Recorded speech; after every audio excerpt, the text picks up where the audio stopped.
റംസാൻ വ്രതാനുഷ്ഠാനം ഒരാഴ്ച പിന്നിട്ടതോടെ സൗദി അറേബ്യയിലെ തടവുകാർ പ്രതീക്ഷയിൽ. റംസാൻ പുണ്യമാസത്തിൽ ആയിരക്കണക്കിന് തടവുകാർക്ക് ശിക്ഷാ ഇളവ് നൽകുന്ന രീതി സൗദി അറേബ്യയിൽ വർഷങ്ങളായി നിലവിലുണ്ട്. ഇതാണ് മലയാളികളടക്കമുള്ള നൂറുകണക്കിന് വിദേശ തടവുകാർ കാത്തിരിക്കുന്നത്.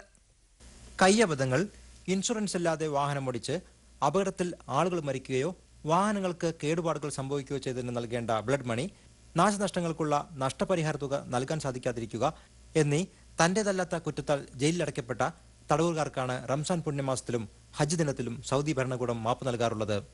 ഇതിന് മുന്നോടിയായി കഴിഞ്ഞ ദിവസം ഏതാനും സ്വദേശി തടവുകാരെ സൗദി അറേബ്യയിലെ വിവിധ ജയിലുകളിൽ നിന്ന് മോചിപ്പിക്കാൻ സൗദി ഭരണാധികാരി അബ്ദുള്ള രാജാവ് ഉത്തരവിട്ടിരുന്നു.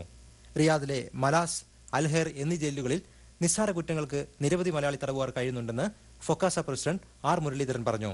ശിക്ഷാ കാലാവധി തീർന്നിട്ടും മടക്കയാത്രയ്ക്ക് ടിക്കറ്റ് ഇല്ലാത്തവരടക്കം ഇതിൽ ഉൾപ്പെടും. എന്നാൽ മയക്കുമരുന്ന് കടത്ത്, രാജ്യദ്രോഹം, കളവ്, മറ്റു ക്രിമിനൽ കുറ്റങ്ങൾ എന്നിവ ശിക്ഷാ ഇളവിന്റെ പരിധിയിൽ വരില്ല. വാഹനാപകടങ്ങളിൽ മരിച്ചവരുടെ ബന്ധുക്കൾക്കുള്ള ബ്ലഡ് മണി ഗവൺമെന്റ് ഖജനാവിൽ നിന്നാണ് നൽകുന്നത്.